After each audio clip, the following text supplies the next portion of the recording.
Ok les gars, comment les fait? Comment les fait? Aujourd'hui on se retrouve à Cartagena, Cartagena de India. On est à Carthagène, en Colombie, sur la côte caraïbienne. Bon, nous on est un peu dans le hood de Carta. On n'a pas du tout pris un logement dans le centre. Ça a l'air cool, balai. Allez, c'est parti! Bon les gars, nous voilà enfin à Carthagène, on a enfin pu régler ces problèmes de merde. Nous sommes à Carthagène. Carthagène, la capitale de la colonisation espagnole en Colombie.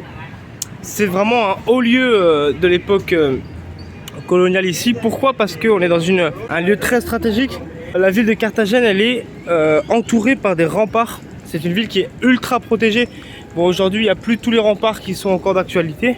Première étape, on va aller manger un petit déjeuner.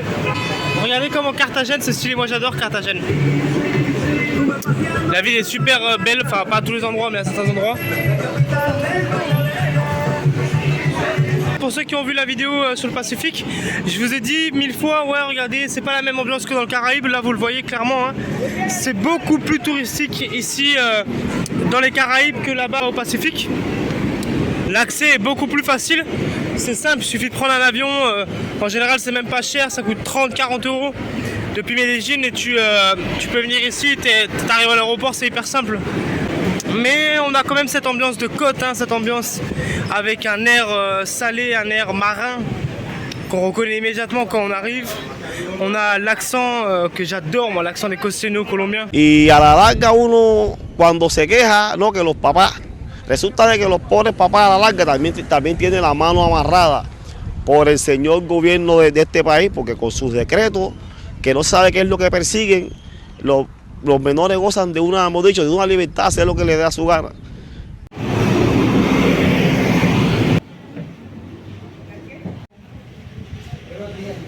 J'aurais bien pris une petite brioche dans une blanche. Bon, là, n'empêche l'autre.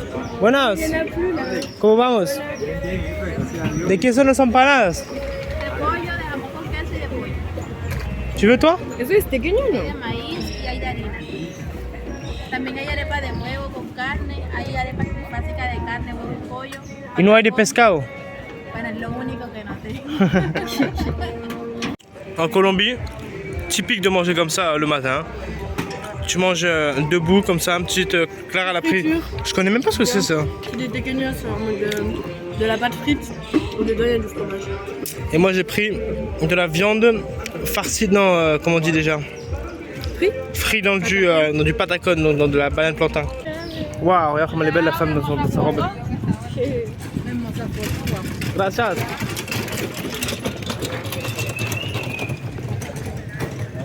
Tu vas voir que le soir ici à Michael Jackson. N'acceptez pas de drogue ici, des mecs que vous connaissez pas, ou alors faites vraiment gaffe.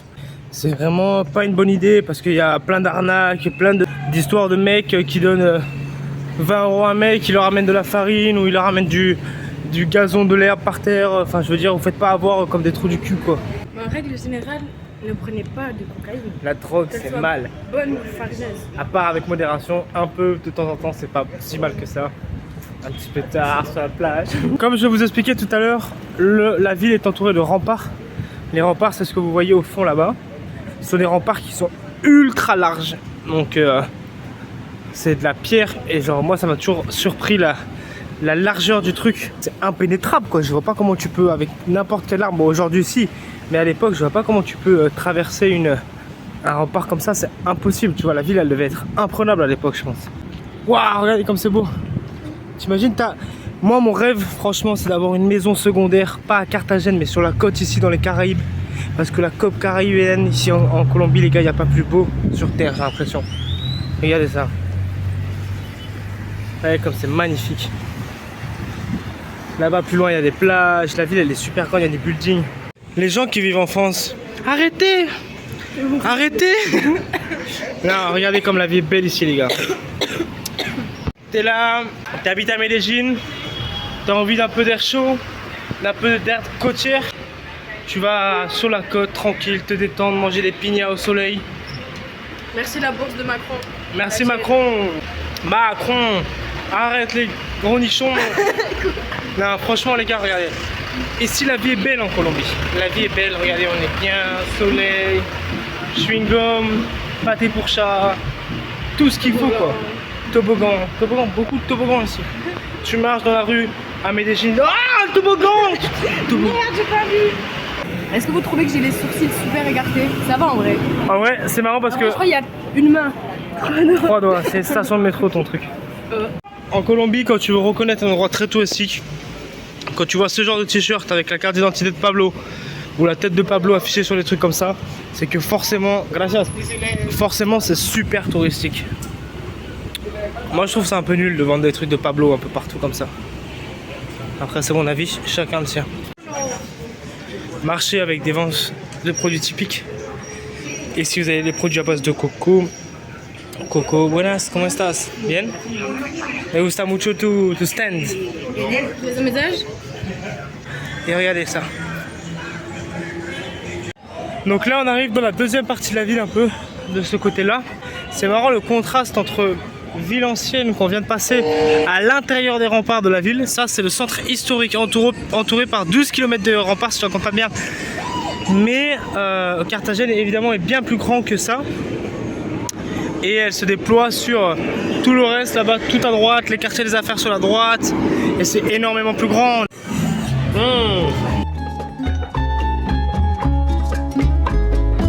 Soy el fuego que arde tu piel, soy el agua que mata tu sed, el castillo, la torre, yo Esa que revista la camisa esa. Oye, me bajé Romeo con Julieta. Es la más grande que existe en este planeta. Dale tu cuerpo, alegría, Macarena. Viniste blanquita y de aquí te va morena. Oye, me patrón, dale, grabate el video. Lo subo por Instagram y le dan un comenteo. ¿De dónde viene el patrón? ¿De dónde lo visita? De Guadalupe. Guadalupe. De Guadalupe, México. Oye, es que viene de Guadalupe. Yo soy el que la preocupe. Voy aquí por eso no te vale el peluque. Date pa' mi mente que viene de la trilla. Ella está más linda que la perla Barbie. Guárdate yo mi soy un freestyle. Sale por el carro, cada vez más se conquista. Es que tú vienes de allá de Guadalupe. Y en la pista te pongo la cabeza. Te luce la barba, saca lo que saca, llegaron tu cuarto y falta. Óyeme, patrón, Romeo y Julieta, un beso en la boca, aprovecha que no tiene tapaboca. ¡Que no te olvides! ¡Ella me llama la chivita! Lo siento, parce.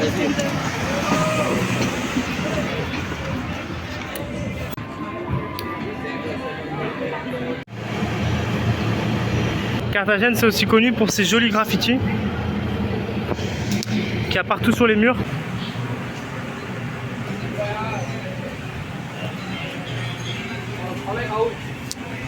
Bon, vous voyez à quel point la ville est vraiment magnifique, hein, franchement. Entre le street art qui est omniprésent, les gens qui sont cool même s'ils font un peu chier à tout le temps vouloir te vendre des trucs, mais surtout l'architecture et cette ambiance maritime de côte. Et vous voyez, vous pouvez comparer, je vous mets le lien de la vidéo que j'ai fait au Pacifique avec mes parents. Vous allez voir la différence entre les deux côtes, la côte caribéenne et la côte pacifique.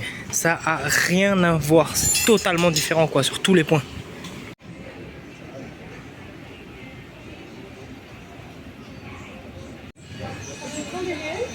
Quoi?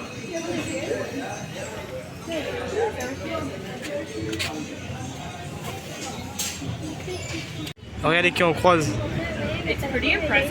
Like, you're small for it too. Je sais pas ce qu'il fout là lui, hein. Il me dit que c'est son habitat naturel. Ah bon, apparemment. Right? Hay 8 en el parque. Il y en a 8 dans le parc. Gracias.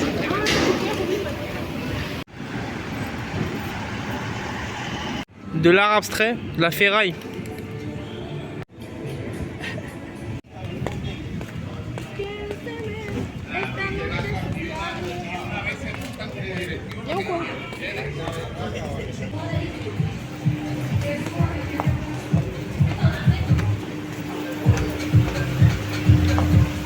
Aïe aïe. Voilà ça. Est-ce que tu vas m'acheter? Ça.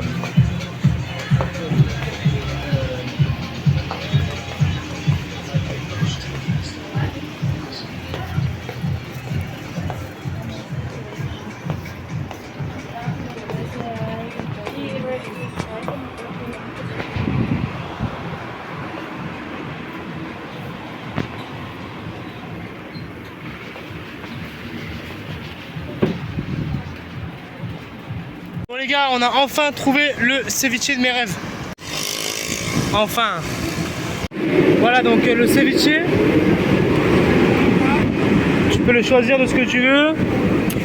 Par exemple là, il y a escargot de mer, poulpe, calamar, huître, jaiba et camaron. Je sais pas ce que c'est. Ah, camaron ça veut dire crevette. Alors j'ai enfin mon ceviche tant attendu. Vous allez tous me dire que ça va pas l'air à répétition. Mais moi j'aime trop, je trouve ça trop bon. Je vais demander un mélange d'un peu de tout. Donc là on a du crabe, là on a des crevettes. Avec de l'oignon et du citron. Super bon putain, j'adore.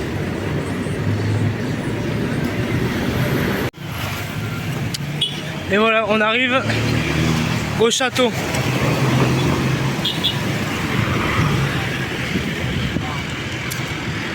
Alors, je vais essayer de vous expliquer tout ce que je sais, même si franchement, c'est pas grand chose.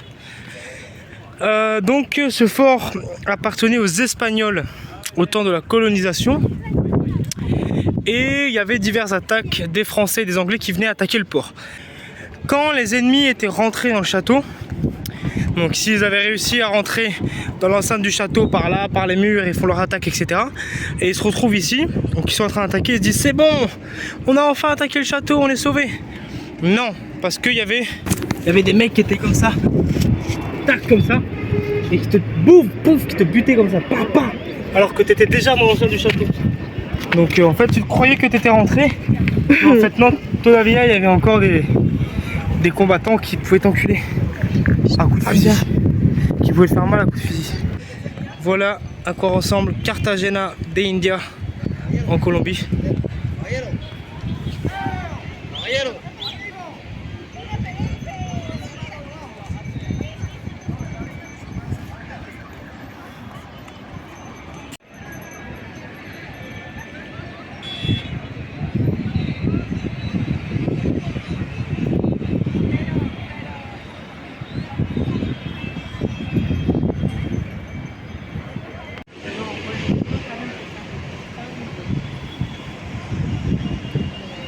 Voilà au plus haut et beau point du château.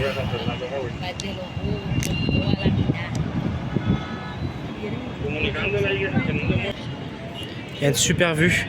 Je vous conseille de venir en fin de journée parce que sinon le soleil il tape.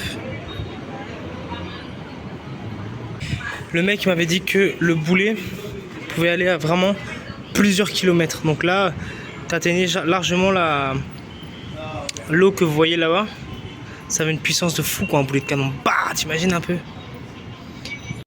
Franchement, la ville de Carthagène, elle est incroyable. Au premier abord, j'avais eu un mauvais feeling avec la ville quand j'étais venu avec mon pote. Parce que c'est vrai que la nuit, c'est très axé prostitution, drogue, fête. J'ai trouvé ça un peu malsain. Mais quand tu t'intéresses un peu à la ville, à l'architecture, etc., à l'histoire, si tu prends un guide ici, c'est vraiment hyper enrichissant. Vive la Colombie hein, les gars, franchement dans toutes les vidéos je le dis, vive la Colombie, sa diversité de paysages, sa diversité de culture, diversité de langue, diversité d'accent, il y a tellement de choses à faire, tellement de choses à voir. En un an j'ai énormément voyagé partout dans la Colombie et il me manque encore plein de choses à voir quoi. Tu es sur la côte, tu peux être dans les montagnes, dans la forêt amazonienne, tu peux te retrouver sur la côte pacifique et la côte caribéenne. Franchement c'est super riche quoi. Moi j'adore ce pays franchement. Et maintenant clac, direction. On va laisser dans la panade. Je sais pas laisser dans la panade. Ah ouais? Youhou. Je sais pas comment ça s'appelle, mais on va appeler ça les tunnels souterrains. Ces tunnels souterrains sont à taille d'homme et relient différentes parties du château. Tu vas où Clara? Por allá.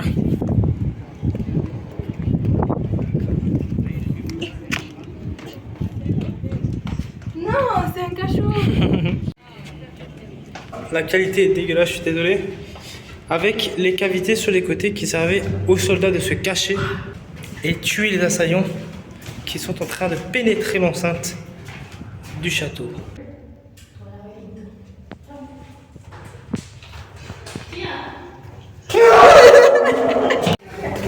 On a enfin trouvé la sortie.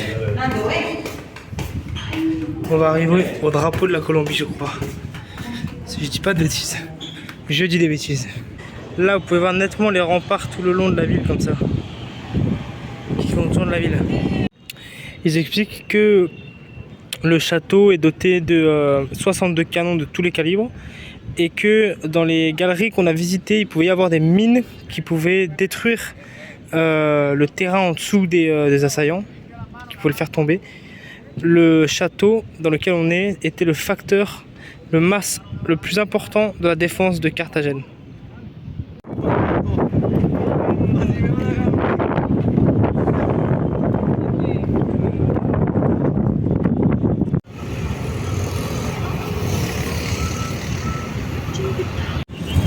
Et voilà les plages de Carthagène.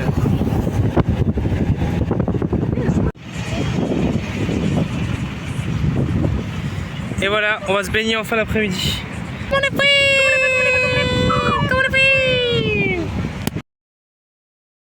Salut les gars, comment vous allez?